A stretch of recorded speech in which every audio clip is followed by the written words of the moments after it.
பெற்றவர்களின் முக்கிய கடமையாகும். ஆனால் கருவுற்ற பிறகு அந்த பெண்ணிற்கும் அவள் குழந்தைக்கும் இது போன்ற நூல்கள் தான் அழகு. படிப்பது தாயாக இருந்தாலும் அது குழந்தையை சென்றடையும். நாளை நம்முடைய பிள்ளை வளர்ந்ததும் அவன் பெண்களை மதிக்க கற்றுக்கொள்வான். இது நம் குழந்தைகளுக்கு மட்டுமல்ல, உலகில் உள்ள எல்லா குழந்தைகளுக்கும் தான். இது கிடைத்ததற்கு நான் கொடுத்து வைத்திருக்க வேண்டும். நான் உங்களுக்கு வாக்களிக்கிறேன். நம்முடைய குழந்தைகள் என்றென்றும் அறநெறியில் தான் பயணிப்பார்கள்.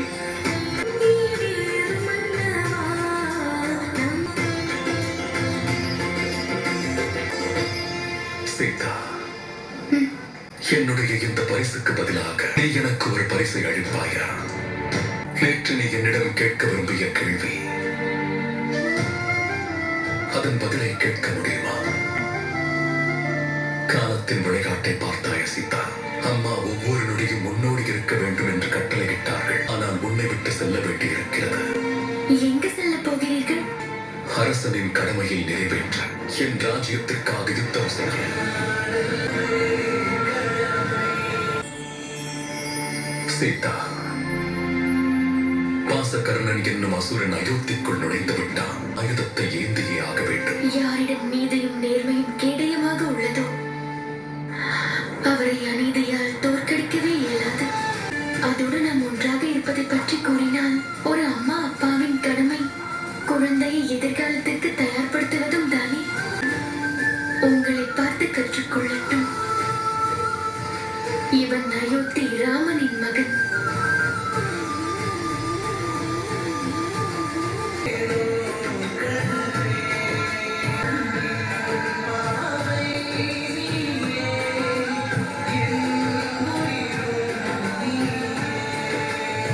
எங்கள் அயோத்திக்கு இளவரசர் வரப்போகிறார். மகிழ்ச்சிகரமான செய்தி இது. அந்த இறைவன் நம்முடைய மகாராணியையும் அவருடைய குழந்தையையும் நலமுடன் வைத்திருக்க வேண்டும்.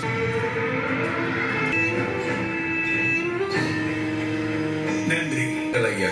இந்த பலகாரத்தை வாங்கிக் கொள்ளுங்கள். எங்கள் மன்னருக்கு குழந்தை பிறக்கப் போகிறது. சாப்பிடுங்கள். ஏனையா, எல்லோரும் சொல்வது நிஜம்தானா? அதாவது ராமனுக்கு குழந்தை பிறக்கப் போகிறதா? உனக்கு தெரியாதா? ஊருக்கே இனிப்பு வழங்கி கொண்டிருக்கிறார்கள். நல்லது நல்லது. 4 வருடங்கள் கேட்காத வார்த்தையை இப்போதுதான் என் செவிகள் கேட்கிறது. என்ன சொல்ல வருகிறீர்கள்? அது ஒன்றுமில்லை ஐயா.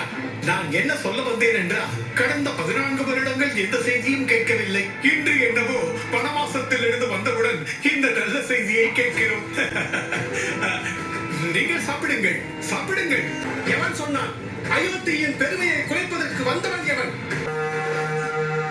அறுத்தறியுங்கள். உங்கள் விருப்பப்படி என் நாவை அறுத்தறியுங்கள். நரம்பில்லாத நாக்குதானே ஏதேதோ பேசி வாங்கி கட்டிக் கொள்கிறது. நான் பெரிய குற்றம் செய்து விட்டேன். என்னை நானே தண்டித்துக் கொள்கிறேன். தண்டித்துக் கொள்கிறேன்.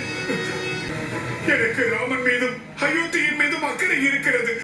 நான் ராமனை போல் வனவாசத்தின் துன்பங்களை அனுபவிக்கவில்லை.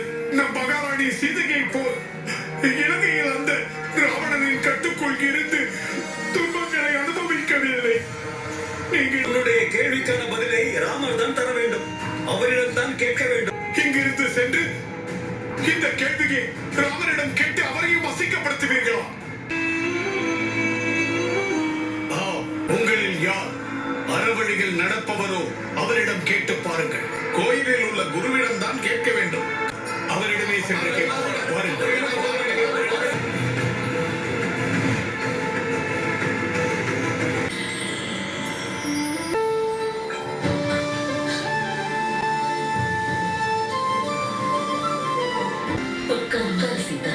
நாங்கள் எல்லோரும் உனக்கு பிடித்த உணவை செய்திருக்கிறோம். சாப்பிட. இவ்வளவு உணவா? இது இவ்வளவா? நீ ஒரு ஜீவன் அல்ல, 2 ஜீவன். ஆனால் உன்னை விட்டு நான் செல்ல வேண்டும். பாசகர்ணன் என்னும் அசுரன் அயோத்திக்குள் நுழைந்து விட்டான். அம்மா, எனக்கு பசியே இல்லை. கர்ப்ப காலத்தில் இப்படியெல்லாம் தோன்றும். சில சமயம் நிறைய உணவை சாப்பிட தோன்றும். சில சமயம் உணவை கண்டாலே பிடிக்காது, ஓடிவிட தோன்றும். உன்னால் எவ்வளவு முடியுமோ அவ்வளவு சாப்பிட. பிடித்த லட்டு. வேண்டாம் அம்மா. பார்த்தீர்களா அக்கா, உங்களுடைய வாரிசு இப்பொழுதே ராமனின் குணத்தை காட்டுகிறது. ராமனும் இப்படித்தானே, இதை சாப்பிட மாட்டேன் அதை சாப்பிட மாட்டேன் என்று நடு இரவில் எழுந்து என்னை சமைக்க வைப்பான். உங்களுக்கு நினைவிருக்கிறதா? இருக்கிறது, நன்றாக நினைவிருக்கிறது. என்னவாயிற்று மகளே? மகாராஜா போர்க்களத்திற்கு செல்ல தயாராகிவிட்டார்.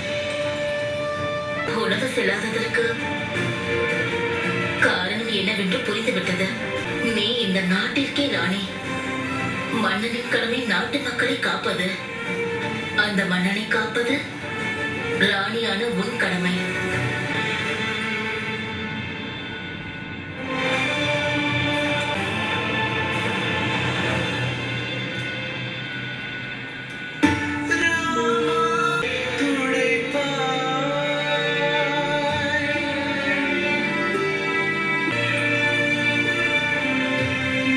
வருடங்களாக உங்கள் வீரம், விவேகம் மற்றும் விடாமுயற்சியை கண்ட பிறகு இந்த சீதைக்கு என்றும் கவலையே ஏற்படாது ஐயனே. ஆனால் கடமை மறுபடியும் உங்களை என்னிடமிருந்து பிரிக்கிறது. கடமை ராமனையும் சீதையையும் என்றும் பிரிக்காது சீதா. ஆனால் நம் பிள்ளை, அவனை எதற்காக பிரிய வேண்டும்? சொல்வது உண்மைதான். அம்மா மிகவும் சுயநலக்காரிதான். யுத்தத்திற்கு செல்வது நான். ஆனால் நீ கவலை கொள்வது உன்னுடைய குழந்தைக்காக. எனக்கு நன்றாக தெரியும், என் சீதா பிரிவை நல்ல வாய்ப்பாக மாற்றிக்கொள்வாள். நீ என் சக்தி சீதா. என்னுடைய துணை என்றும் உங்களுடன் தான் இருக்கும்.